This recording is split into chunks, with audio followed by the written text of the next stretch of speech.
Let's fight बयानबाजी। कांग्रेस नेता राहुल गांधी ने प्रधानमंत्री नरेंद्र मोदी के बयान पर पलटवार किया है। उन्होंने कहा है कि मोदी शर्म की बात करते हैं, लेकिन एप्स्टीन फाइल्स में मोदी और मंत्री और मित्र का नाम आना, ऐसे घिनौने अपराध से जुड़ना शर्म की बात है। राहुल गांधी ने अमेरिका के साथ ट्रेड डील को देश को बेचने वाला बताया और कहा देश का डेटा दे दिया, किसानों को खत्म कर दिया, टेक्सटाइल इंडस्ट्री बर्बाद हो गई। बीजेपी के कार्यकर्ताओं, आरएसएस के कार्यकर्ताओं, आप अपने प्रधानमंत्री के आंखों में देखो, आपको डर दिखेगा। पार्लियामेंट में नहीं आ पाए और कारण नारावाने नहीं थे, कारण एप्स्टीन था, कारण अदानी पर केस था। नरेंद्र मोदी जी, अहिंसा और लोकतांत्रिक विरोध देश की बुनियाद है। गांधी जी और भगत सिंह ने यह रास्ता दिखाया है, इससे आप इतना क्यों डरते हो? आप शर्म की बात करते हो। शर्म की बात मैं आपको बताता हूँ। आपने अमेरिका के साथ जो किया है, ये शर्म की बात। देश को आपने बेचा है।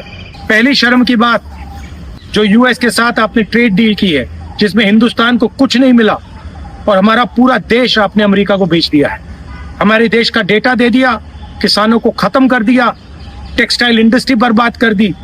ये शर्म की बात। दूसरी शर्म की बात, एप्स्टीन जो पीडोफाइल है, उसकी फाइलों में, उसकी ईमेल में आपका नाम, आपके मंत्रियों का नाम और आपके दोस्तों का नाम, तीनों का एक साथ आ रहा है। ये है दूसरी शर्म की बात। और तीसरी शर्म की बात, अदानी पे जो केस चल रहा है, पूरा देश जानता है कि वो अदानी पर नहीं, बीजेपी और आपके फाइनेंशियल आर्किटेक्चर पर केस है। और पूरा देश जानता है, पूरी रात आप सो नहीं पाते हो जब आप सोचते हो कि अदानी केस का क्या होगा। मोदी जी, जो आप अपने मित्रों के लिए, अनिल अंबानी, अदानी, और अपने लिए उचित समझते हो, वो आप करो। हम देश की रक्षा करते हैं, हम किसानों की रक्षा करते हैं, हम मजदूरों की रक्षा करते हैं, स्मॉल एंड मीडियम इंडस्ट्री की रक्षा करते हैं और देश की डेटा की रक्षा करते हैं। हम संविधान के लिए लड़ रहे हैं। कांग्रेस पार्टी के बब्बर शेरों, कार्यकर्ताओं, आपको डरना नहीं है, एक कदम पीछे हटना नहीं है। धन्यवाद, नमस्कार। राहुल गांधी ने केंद्र सरकार पर लोकतंत्र की हत्या का आरोप लगाया है। उन्होंने कहा है कि हम फिर उसी दौर में लौट रहे हैं जहां राजा का मूड ही कानून होता था। न अदालत की जरूरत, न संविधान की कद्र, बस चेहरा पसंद नहीं आया तो एजेंसियां भेज दो। राहुल ने इसे तानाशाही का संकेत दिया, जहां विपक्षी नेताओं को जांच एजेंसियों से दबाया जा रहा है। There is a lot of action going on. You must have heard, and I'm sure all of you have heard, of the new bill that the BJP is proposing. We are going back to medieval times when the king could just remove anybody at will. There's no concept of what an elected person is. He doesn't like your face, so he tells ED, put a case, and then democratically elected person is wiped out within 30 days. This is new. Karnataka के उप मुख्यमंत्री DK Shiv Kumar ने घोषणा की है कि राज्य में 16 वर्ष से कम आयु के बच्चों के मोबाइल फोन उपयोग पर जल्द ही प्रतिबंध लगाया जाएगा। उन्होंने कहा कि सरकार इस संबंध में निर्णय लेगी ताकि बच्चों का भविष्य सुरक्षित रहे। शिव कुमार ने चिंता जताई है कि अत्यधिक मोबाइल उपयोग से बच्चों की पढ़ाई, स्वास्थ्य और मानसिक विकास प्रभावित हो रहा है। ದೊಡ್ಡ ಚರ್ಚೆ ನಡೀತಾ ಇದೆ. When are you planning to announce a committee for it, sir, to discuss? We are there. See, lot of ಬೇರೆ ಕಂಟ್ರೀಸ್ ಎಲ್ಲ ಇದಾಗ್ತಾ ಇದೆ. I can't disclose that what type of internal misuse ಮಕ್ಕಳು ಆಗ್ತಾ ಇದೆ. ಬಹಳ ಪೇರೆಂಟ್ಸ್ ಇಂದ ಎಲ್ಲ ಒತ್ತಡ ಇದೆ. ನಮ್ಮ ಸ್ಕೂಲ್ಗಳಲ್ಲೂ ಕೂಡ ನಾವು ಇದನ್ನ ಪ್ಲಾನ್ ಮಾಡಿದೀವಿ. ಪೇರೆಂಟ್ಸ್ ಎಲ್ಲ ಬಹಳ ಒತ್ತಡ ಇದೆ ಈ ವಿಚಾರಕ್ಕೆ. ಮಕ್ಕಳದ್ದು ಬಿಡಿ. ಸೊ ಅದಕ್ಕೆ ಇಂಟರ್ನ್ಯಾಷನಲ್ ಕಮ್ಯುನಿಟಿ ಲೆವೆಲ್ ಕೂಡ ಬಹಳ ದೊಡ್ಡ ಡಿಸ್ಕಷನ್ ಆಗ್ತಾ ಇದೆ. ಸೊ ಇದ್ರ ಬಗ್ಗೆ ಚರ್ಚೆ ಇದೆ. ಸದ್ಯದಲ್ಲೇ will take some. Uttar Pradesh के मुख्यमंत्री योगी आदित्यनाथ सिंगापुर दौरे पर हैं। उन्होंने एक कार्यक्रम में निवेशकों को आमंत्रित किया और कहा कि यूपी में हमारी 34 से अधिक पॉलिसी कार्यरत हैं। 75,000 एकड़ का लैंड बैंक है। विद्युत की अनवरत सप्लाई के साथ ही सुरक्षा का बेहतर माहौल भी है।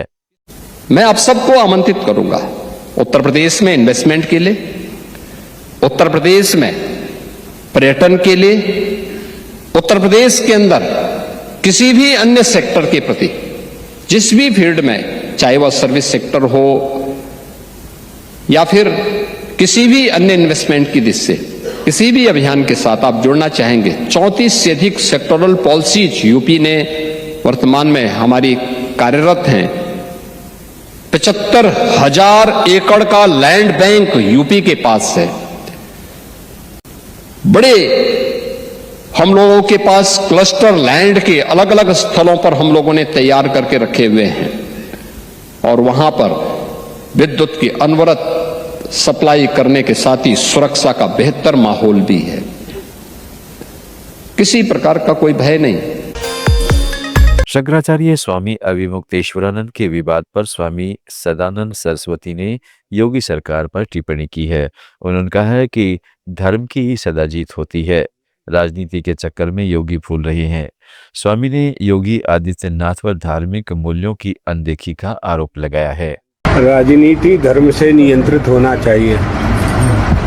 जब राजनीति अनियंत्रित हो जाती है तब ऐसी घटनाएं होती हैं। इसलिए नीति शब्द का जो अर्थ है उसका धर्म है। जिस राज्य को नीति पूर्वक संचालित किया जाता है उसे राजनीति कहते हैं। टकराव के हालत क्यों बन रहे हैं वो कारण भी तो आप लोगों को पता है। जब आप गंगा स्नान नहीं करने दोगे तो टकराव नहीं होगा। क्षत्रिय हो, चाहे वैश्य हो, चाहे स्त्री हो, चाहे पुरुष हो, जो भी अपराध करे उसके लिए सजा का प्रावधान है। हिंदू होने का लक्षण क्या है? पहला लक्षण है गाय की पूजा, गाय की भक्ति। गाय में जिसकी भक्ति है वही हिंदू है।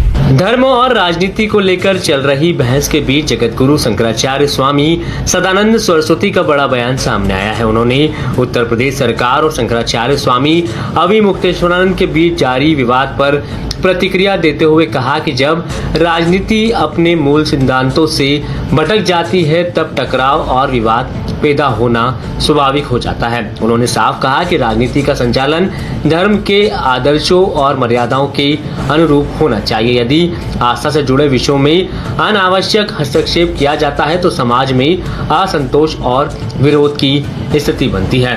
प्रयागराज में गंगा स्नान को लेकर उठे विवाद का जिक्र करते हुए उन्होंने कहा कि धार्मिक आस्थाओं पर रोक लगाने से स्वाभाविक रूप से लोगों की भावनाएं आहत होती है और टकराव की स्थिति पैदा हो जाती है। राजनीति धर्म से नियंत्रित होना चाहिए। जब राजनीति अनियंत्रित हो जाती है तब ऐसी घटनाएं होती हैं। इसलिए नीति शब्द का जो अर्थ है उसका धर्म। असम के मुख्यमंत्री हेमंत बिस्वा शर्मा ने दावा किया है कि असम कांग्रेस के हिंदू नेता भाजपा में शामिल होने के लिए कतार में है। 2029 तक कौन शामिल होगा, कब शामिल होगा, सब प्लान हो चुका है। शर्मा ने इसे कांग्रेस के हिंदू नेताओं के बीजेपी की ओर झुकाव का संकेत बताया है। So are some senior Congress leaders still in touch with you to join the BJP? All. There is a time who will join in 27, who will join in 29, who will join in 2031. There is a schedule is with me. And they will go accordingly schedule. Someone joining before elections? No. They are very important that somebody joins also before 2029 Lok Sabha. For me, Assembly, Lok Sabha, all are important. So BJP has already started preparation for 2029 Lok Sabha election. So we have a schedule when who should join. Congress नेता शशिकांत सेंथिल ने मोदी सरकार पर गंभीर आरोप लगाए हैं। उन्होंने कहा है कि हम अपने IYC के उन सभी साथियों के साथ मजबूती से खड़े हैं जिन्होंने साहस और दृढ़ विश्वास का परिचय दिया है। दुर्भाग्यपूर्ण है कि मोदी सरकार ने उनकी आवाज दबाने के लिए अपनी पूरी सरकारी मशीनरी लगा दी है। We are here for a very important press meet about the recent issue which is going on. In fact, yesterday the Prime Minister made a very nasty comment about the Congress party, not even realizing there are women in the party. He had made a very nasty comment. So I don't want to repeat that comment. It was there for the nation to see. But the Prime Minister seemed to be very perturbed on this issue of the protest which happened on the 20th in the Bharat Mantapa during the AI summit. The protest was a protest which was with the cause.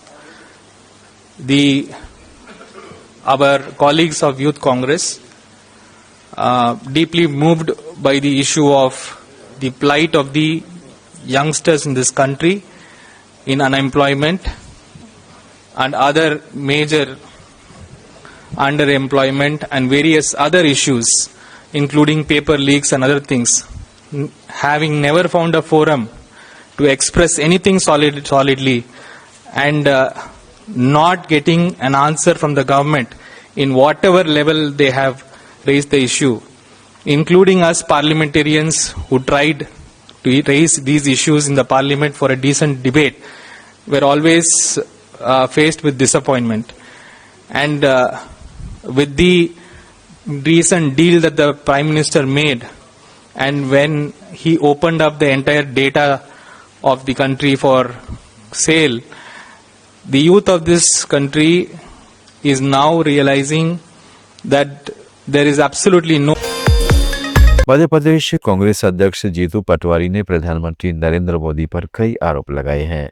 उन्होंने कहा है कि Epstein file से America में अडानी के खिलाफ चल रहे केस और डोनाल्ड ट्रंप के बयान, जिसमें ट्रंप ने दावा किया है कि वो मोदी का राजनीतिक करियर खत्म कर सकते थे, इन 3 वजहों से पीएम किसानों की आहुति लेकर अमेरिका के आगे नतमस्तक हो गए हैं। ट्रेड डील नरेंद्र मोदी ने देश को ये कहा कि मेरे से बड़ा राष्ट्रभक्त कोई नहीं है। Bharatiya Janata party nationalist party है, राष्ट्रवादी पार्टी है। देश में जब पाकिस्तान से युद्ध हो रहा था तो ट्रंप के दबाव में नरेंद्र मोदी ने उस युद्ध में भारत की सेना को, जितनी ताकतवर सेना को, पाकिस्तान पर पूर्ण हमला करने से रोका। ये सब ने देखा, देश ने देखा, दुनिया ने देखा। जो ट्रंप की डील हुई, ये डील पिछले 4 महीने से रोज ट्रंप भारत को डरा रहा था, मोदी को डरा रहा था, और वो डील 31 मिनट में हुई। किस शर्त पर हुई कि भारत के किसानों को नरेंद्र मोदी ने 0% टैरिफ पर, उधर से आएगा सामान वो 0% पे आएगा एग्रीकल्चर का, और इधर से जाएगा वो 18% पे जाएगा।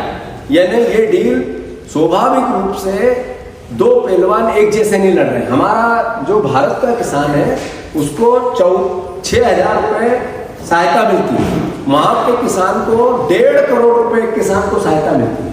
वहाँ का किसान बड़ा किसान, उसके पास 400 एकड़ जमीन, हमारे यहाँ किसान के पास 1 एकड़, 1.5 एकड़, 2.5 एकड़ जमीन एवरेज। ऐसे ही नरेंद्र मोदी ने दबाव में आके किसी न किसी रूप में, उसके 3 कारण हो सकते हैं। एक कारण है स्टीम फाइल, दूसरा कारण है अडानी पर गिरफ्तारी की तलवार, और तीसरा कारण ट्रंप ने देश को, दुनिया को कहा कि मैं नरेंद्र मोदी का कोलैप्स कर देता राजनीतिक कैरियर। ये 3 मुद्दे बहुत महत्वपूर्ण है कि हमें ये बताते हैं कि किसानों के साथ एक तरह से नरेंद्र मोदी ने बहुत कुठाराघात किया है। इसलिए कल राहुल गांधी जी महापंचायत करने आ रहे हैं, उसमें आप सबको, संगठन के साथियों को, जहाँ यहाँ है उनको भी और नहीं है उनको भी बुलाकर सम्मिलित होना है, ये भी मैं आग्रह करना चाहता हूँ। होंगे कि नहीं होंगे? धन्यवाद। उत्तराखंड के मुख्यमंत्री पुष्कर सिंह धामी ने CAA की सराहना की है। उन्होंने कहा है कि प्रधानमंत्री नरेंद्र मोदी के कुशल नेतृत्व में भारत सरकार द्वारा CAA लागू किया जाना ऐतिहासिक निर्णय है। पड़ोसी देशों में धार्मिक उत्पीड़न झेल चुके हिंदू, सिख, बौद्ध और जैन समुदाय को भारत में सम्मानजनक जीवन मिल रहा है। दामी ने बताया कि उत्तराखंड में 153 लोगों को नागरिकता प्रदान की गई। यह कदम मानवीय मूल्यों को मजबूत करता है। देखिए, भारत सरकार CAA का कानून देश के अंदर लेकर आई माननीय प्रधानमंत्री मोदी जी के नेतृत्व में, और ऐसे हिंदू, ईसाई, बौद्ध जो भी हमारे बांग्लादेश में, पाकिस्तान में, अफगानिस्तान में हैं, उन सभी को भारत की नागरिकता देने का जो बिल पास हुआ, उसके तहत 153 लोगों को उत्तराखंड के अंदर भी गृह मंत्रालय ने माननीय अमित शाह जी के नेतृत्व में उनको मंजूरी दी है, नागरिकता दी है। और ये एक बड़ा अच्छा सराहनीय कदम है। उन सब लोगों को यहाँ पर रहने का अधिकार मिलेगा जो अपना जीवन। बयानबाजी में आज इतना ही। जुड़े रहिएगा लेट्स माइक के साथ।